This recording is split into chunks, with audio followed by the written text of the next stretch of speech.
The Percy Jackson TV show on Disney Plus is coming very soon, and it's adapting the first book in the Percy Jackson series. So while we all wait, here are my top 10 things I want to see in the Percy Jackson TV show Season 1.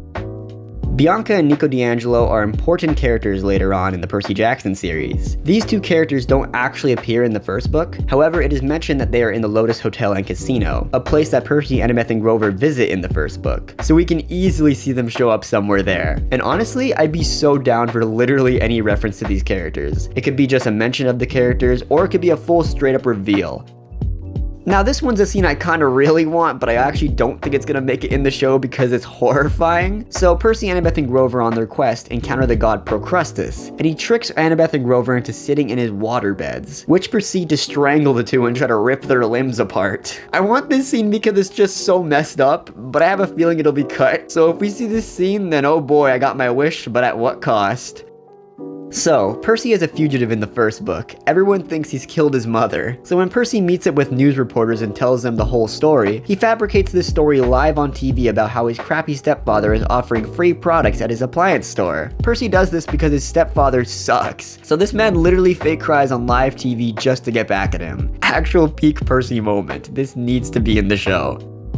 Alright, this is the first scene I'm talking about that was in the Percy Jackson movie. However, like almost every scene in that movie, Percy meeting Zeus and Poseidon was changed drastically. So I can't wait to see Percy, Zeus, and Poseidon's kinda awkward but also endearing chemistry with each other like how it was in the books. It's a fun scene, and Poseidon telling Percy that he wishes he was never born? Damn, that's gotta be in the show. Now this is another scene that was in the movie, but again was done very poorly. In the book, Luke reveals to Percy one-on-one that he is the lightning thief, and the scene plays out with Luke pretending that he is still Percy's friend. It's such an awesome scene because in Percy's mind, Luke is one of his best friends at camp, and Luke tells him that everything from losing his mother, to the gods hating him, to going on that quest where he almost died multiple times, everything has happened because of Luke. And you really feel it in the book, so definitely excited to see this in the TV show. Now with this one I ain't talking about any particular scene here, but I can't wait to just see Camp Half-Blood in its entirety. You see, camp is actually a very complex place in the books with cabins, archery ranges, sword fighting arenas, armories, a lava wall, you name it. So when the movies had basically none of this, it gets me hoping that we'll see Camp Half-Blood from the books, because camp is the one place that Percy grows to love and it's like the main hub for the entire franchise. So if it's done right, then it about to be the next Hogwarts. The capture the flag in the books was crazy, with the woods being full of monsters, magic items were allowed to be used, and of course a bunch of kids running around with sharp weapons ready to beat the crap out of you was awesome. But the scene where Percy gets claimed by Poseidon after taking down some of the camp's strongest warriors, and everyone at camp bowing down to Percy because he's one of the first children of the big three in a long time, this is just cinematic. This needs to be in the show.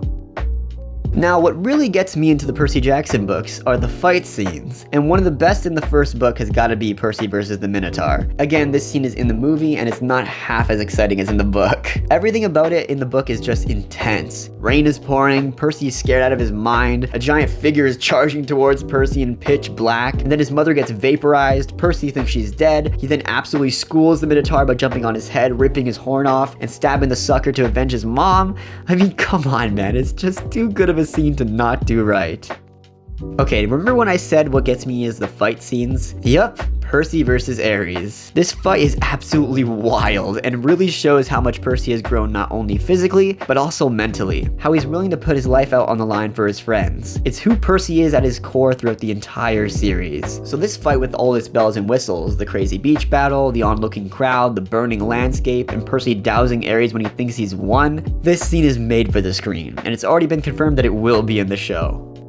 Alright, now my number one thing that I want to see in the Percy Jackson show isn't any specific scene, it's actually every scene with the main trio together, that being Percy, Annabeth, and Grover. These three carry the story from start to finish. They are a blast to read through, they're funny, relatable, fierce, and downright lovable characters, and their interactions with each other just add to it. What will make or break this TV show is the chemistry between these three. So if it's done right, then get ready for many more seasons of this franchise.